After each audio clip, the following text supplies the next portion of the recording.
Hello and welcome to Frugal Over 50. I'm Amy and I'm happy to welcome you here today to my channel where we talk about everything related to frugality, minimalism, and intentional living, especially aimed at the needs of the mature woman. If you found us here for the first time, I hope that you like this kind of content and that you'll consider subscribing. Today it's time for another Wednesday One Take, one of my favorite features here on the channel, where I just start talking about a subject that interests me. And today's subject is minimalism. I love minimalism.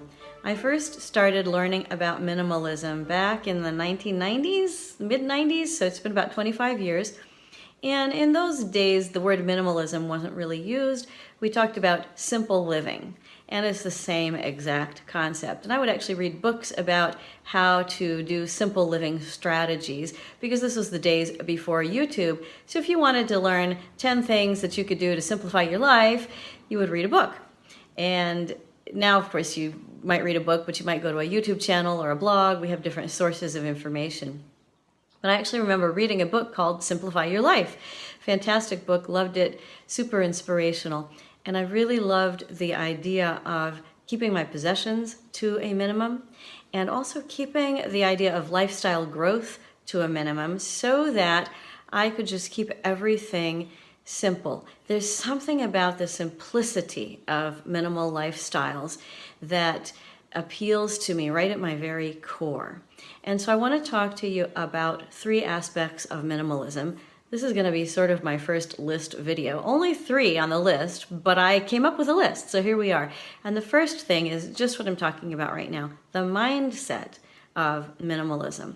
The mindset of minimalism is, for me, all about finding my inner core of truth, finding who I am and living out of that, and not letting anything else distract me from knowing who I am and knowing where I'm going. And for me, that is a really sort of still, quiet place underneath the anxiety that I often live with, underneath the pressures of life, underneath the needs of family members, underneath the pressures of work. Somewhere down underneath is a little simple, still, quiet place that knows how to breathe easy, that knows how to think clearly, and that knows what I want. And so minimalism, the mindset, is all about finding that space inside of me so that I can live out of that. Now, for me, that mindset then becomes applied in that, for instance, I have a house that feels kind of big to me. It's about 1,400 square feet. I think I need about half that. You can see that this room is quite large behind me, and I don't intend to fill it with any more possessions. In fact, I'd like to get rid of a few things that are in here. So for me, it has to do with keeping possessions minimal relative to the space that I occupy. For instance, it has to do with trying to keep clutter down. And one of the things that I have noticed in terms of mindset in my own life is that when I am in times of transition, when big changes are happening, that's when clutter tends to build up, both mentally and emotionally and also physically. And I've actually had times when, say, I came to a transition point, made a decision out of that transition point, and then I was able to clean things up. I remember one point where I made a huge decision in my life and was able, with the help of family and friends, to clear out several pickup truck loads of stuff that had accumulated over the period of time where I just couldn't make up my mind what I was doing with my life next. And so for me, the mindset of keeping my possessions few relative to the space that I occupy has to do with knowing who I am, what I want, and where I'm going. And when I find myself accumulating things or not being sure what to do about my stuff, that often signals that I'm in a transition phase. That may not be a negative thing. It may just mean that I have to sort of get through it. Once the decision is made, the transition has begun, then I can clear out again. I'm looking ahead to doing that in a couple of years, and I'm already starting to look around my house thinking, I could get rid of that, I could get rid of that, I could get rid of that, but I'm not quite ready. So the mindset takes me to the little small quiet place inside that knows what I want. And also, I have to say, allows space for a little buildup of stuff when life gets messy, when I'm not sure what's going on. And sometimes the first step is to do a physical clear out, but sometimes the physical clear out can't happen until I've made the decision or decided to take that step, or actually taken the step into a new way of life or a new workplace or a new phase of some kind. Now, related to mindset is, how do we know if we are minimalist? And this has become a big question that I have seen, and I think the answer is individual. Here's an example.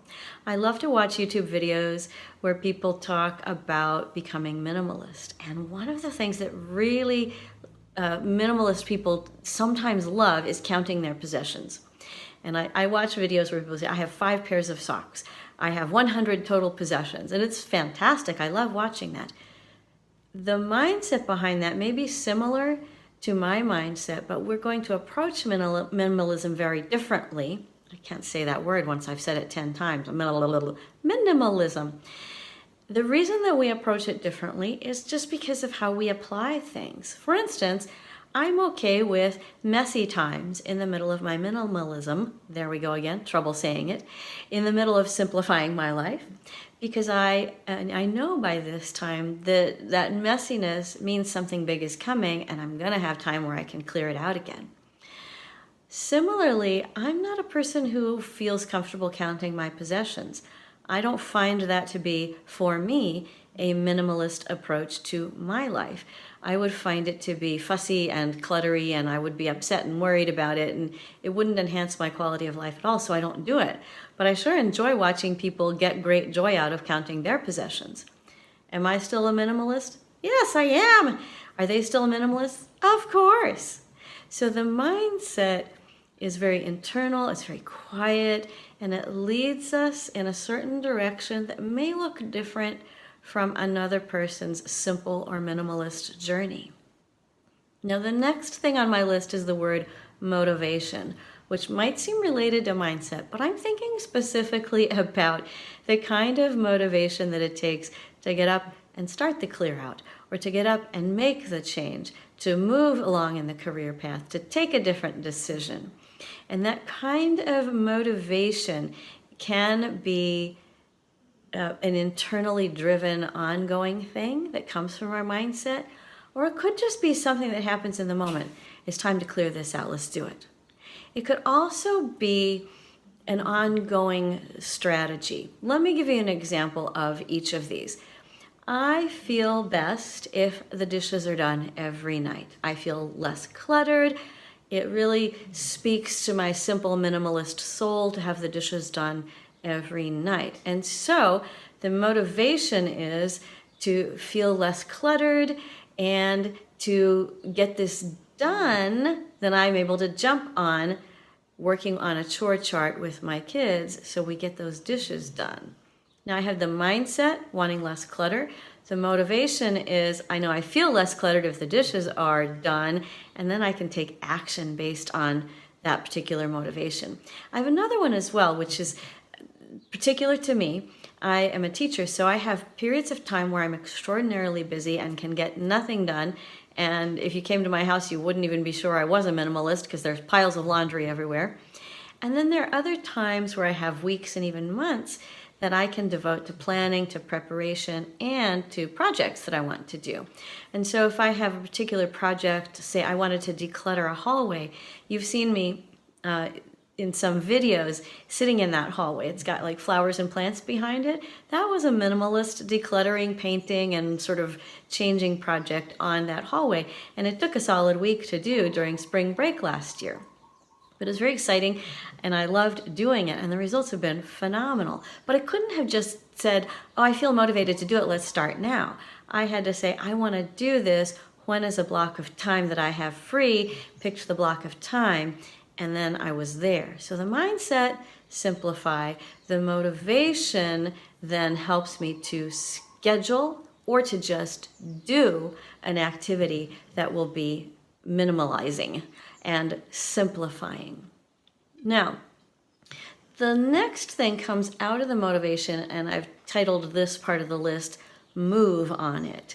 Now, this may mean something extreme like moving house, moving to a new place, but I'm not talking about necessarily something that's that big. What I mean is just take the action. So again, with the dishes example, my mindset is I really like to have a sense of simplicity and calm and order in my home to reflect a sense of simplicity and calm and order that I'd like to feel internally.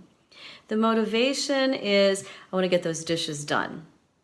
And then I can move on it by washing the dishes or assigning the children to wash the dishes. This is really simple. I'm taking a process that takes, 10 seconds to think about here and assigning it an entire video. But I'm doing that because I think sometimes if we get caught up in where we are in life, especially if it's kind of a messy place, a lot of us in our 50s especially are in a messy part of our lives. It's just everybody needs something from us, and we're going, my God, here I am with everybody pulling on me, and it's just messy. And so if we can separate out, okay, what do I want? What is my mindset here? What is my inner self asking? In my case, is asking for minimalism. So what is my motivation? I want to be motivated to keep my house clean, specifically the dishes. And then how am I going to move on that? I'm going to wash the dishes some of the nights of the week, and the kids are going to wash the dishes some of the nights of the week. We don't have a dishwasher, so these are our dishwashers. So again, even the list is fairly simple, fairly minimalist. And the idea is to not really overthink it. At the end of the day, don't overthink it, but look inward and kind of trust what your inner self is asking you to do. If you're here, I'm going to presume that you have some interest in minimalism, and that may or may not be related to washing the dishes, my sort of video-long example here. It may be that you want to get rid of everything and be one of those people with 100 possessions. You know what? You go for it. Absolutely. Take whatever steps you find helpful and useful and calming and peaceful and risky and scary to do those things. But if I have minimalism at the core of who I am, and I really believe that I do, I think it is a core value that just sort of bubbles up, and when I have forgotten about it, it reminds me of itself, minimalism and a simple life. When I operate out of that mindset, I feel happy, I feel calm, I feel a sense of hope for the future, and I'm able to look around at my space, whether it's my living space, my workspace, or the future imagination space of my mind, and just kind of look at it and go, oh, okay, I see things that I can do, and I see things that I can stop doing. I see things that maybe I need to purchase and maybe things that I need to get rid of. That's more common for me. Right now, I am headed into a transition phase that's going to be about a 2-year major transition phase. And I know that my tendency is going to be a bit more cluttered, to be a bit more messy. And by means of this video, I'm asking myself to step back and look at myself being a little more cluttered, being a little more messy. And I want to ask myself, is it really necessary for me to go through this particular coming transition in a messy, cluttered, confused sort of way? I would really like to lead this next 2 years with a simple mindset, with a calm mindset, with a minimal mindset. Looking at what is the core of who I am, what is the core of what I need, and what is the core of where I am headed. And so I'd like to use those 3 words, mindset, motivation, and move on it, to guide me. If you find those useful, then I hope that you will take them, change them in whatever way works for you, and use them yourself. If you have thoughts about minimalism and how it has benefited you, and what is your sort of guiding principle for minimalism, I'd love to hear about it in the comments. You folks rock the comment section of this channel. You are fantastic. I love each and every one of your comments. I get paragraphs from you, and it's all brilliant. So if you're new here, this is one of those channels where you want to read the comments. Again, if you're new here, I hope that you like this kind of content. We talk about frugality, minimalism, today's subject, and intentional living, especially aimed at the needs of the mature woman. But I've been really surprised at the number of people who fall outside of that category, who have joined along. Thank you so much. If you want to be part of that group, subscribe, give this video a like, hit the notification bell so you will know first about new videos. They come around about twice a week. I am really excited to be here. I'm excited to talk to you about minimalism, which is sort of the core of my heart. And I'm already excited for the next video. I'll see you then. Bye.